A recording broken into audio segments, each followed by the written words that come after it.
સુરતમાં સાયણ સુગર મિલ ચૂંટણીના પરિણામ હાલના પ્રમુખ રાકેશ પટેલની જીત થઈ છે। સાયણ બેઠક પરથી રાકેશ પટેલની 124 મતોથી જીત થઈ છે। તો સુરતમાં જે સાયણ સુગર મિલમાં ચૂંટણી યોજાઈ હતી તેના પરિણામ આવ્યા છે। હાલના જે પ્રમુખ છે રાકેશ પટેલ તેમની જીત થઈ છે। સાયણ બેઠક પરથી રાકેશ પટેલની 124 મતથી જીત થઈ છે। તો સુરતમાં સાયણ સુગર મિલ ચૂંટણીના પરિણામ સામે આવ્યા છે અને હાલના જે પ્રમુખ છે રાકેશ પટેલ તેમની જીત થઈ છે।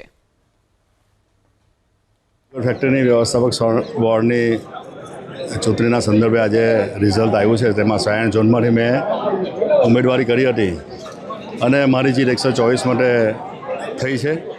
મારા સાથી કાર્યકર મિત્રો ને ખાસ કરીને સભાસદ મિત્રો ભાઈઓ બહેનો એનો આ તબક્કે ખૂબ ખૂબ આભાર માનું છું અને આવનારા દિવસોમાં જે મારા 11 વર્ષના વહીવટને જોઈને એ સૌ લોકોએ મને આજે જંગી બહુમતીથી જીતાડ્યો છે ત્યારે આ તબક્કે હું સૌનો આભાર માનું છું।